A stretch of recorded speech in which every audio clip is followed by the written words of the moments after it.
दोस्तों, क्या आप जानना चाहते हैं कि आईटीआई करने के बाद जेईई कैसे बनते हैं? बहुत सारे ऐसे लोग हमारे साथ में हैं जो कमेंट के माध्यम से पूछ रहे थे कि सर आईटीआई करने के बाद जेईई कैसे बनते हैं। तो सबसे पहली बात यह है कि जेईई आखिर होता क्या है, ये जानना सबसे ज़्यादा बेहद महत्वपूर्ण है। जेईई यानी जूनियर इंजीनियर, जिसे हम हिंदी में कहते हैं कनिष्ठ अभियंता।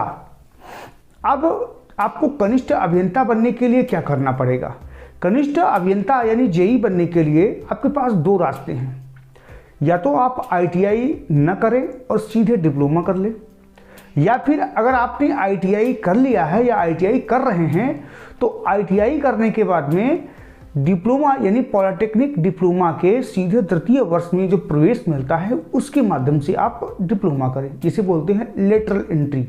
लेटरल एंट्री से डिप्लोमा करने में आपको सबसे बड़ा फायदा यह होता है कि जो डिप्लोमा 3 साल का होता है वो आपको केवल 2 साल ही करना पड़ता है, यानी आपका आईटीआई करने के बाद में सीधे तृतीय वर्ष में प्रवेश हो जाता है। अगर आपने आईटीआई नहीं किया है, हाई स्कूल के बाद करना चाहते हैं, तब आपका 3 वर्ष का वही पॉलिटेक्निक डिप्लोमा होगा। वहीं अगर +2 भी आपने किया है, फिजिक्स केमिस्ट्री मैथ्स से आपने अगर 10+2 भी किया है, तब भी आपका 2 वर्ष में ही आपका वो पॉलिटेक्निक डिप्लोमा हो जाता है।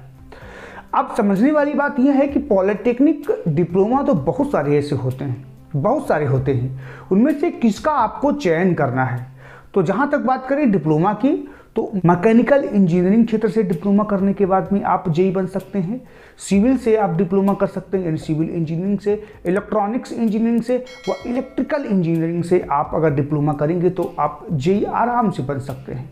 अब आपके मन में ये दुविधा आ रही होगी कि अगर हमने किसी दूसरी ब्रांच से डिप्लोमा किया तो क्या हम जेईई बन सकता हूँ, नहीं बन सकता हूँ? उसका ये होता यह है कि अगर आपने किसी भी दूसरी ब्रांच से डिप्लोमा किया है तो जो ज़्यादातर जो फील्ड होती हैं जहाँ पे जॉब जेईई की लगती हैं, उनमें सबसे ज़्यादा यही 4 मैकेनिकल, सिविल, इलेक्ट्रॉनिक्स या इलेक्ट्रिकल इंजीनियरिंग, इसी 4 अगर आप ब्रांच से करेंगे तो आपकी जॉब लगने के चांसेस ज़्यादा रहते हैं। अब हम देखते हैं कि आखिर जेईई बनना जरूरी क्यों है, जेईई क्यों बनते हैं लोग, आखिर जेईई में कार्य क्या होता है। तो जहां तक बात करें जेईई की, तो जेईई का कार्य होता है सुपरवाइजरिंग करना, सुपरविजन करना, कार्य योजना बनना, काम की डिजाइन तैयार करना, कार्य की रूपरेखा तैयार करना। यानी कोई भी कार्य जब होता है उसकी रूपरेखा तैयार करने का कार्य वो जेईई यानी जूनियर इंजीनियरिंग यानी कनिष्ठ अभियंता के अंतर्गत आता है। तो बहुत ही अच्छी पोस्ट है, ग्रेड सी की पोस्ट आती है, 4200 ग्रेड पे से स्टार्ट होता है। लगभग आपकी सैलरी की बात करें तो 40,000 कम से कम आपकी इसमें स्टार्टिंग होती है सैलरी सरकारी में। अगर आप प्राइवेट में यानी अगर आप प्राइवेट का चयन करेंगे तो प्राइवेट में भी आपको 20-25,000 सैलरी आराम से मिल सकती है। अब बात करते हैं कि आखिर जेईई बनने के बाद में आईटीआई कंप्लीट किया, आईटीआई करने के बाद डिप्लोमा करने लगे। डिप्लोमा करने के बाद आप कहाँ जेईई यानी जूनियर इंजीनियरिंग बन सकते हैं। इसके लिए सबसे ज़्यादा जो वैकेंसी निकलती हैं वो रेलवे में वैकेंसी निकलती हैं। रेलवे के माध्यम से भी आप जेईई बन सकते हैं।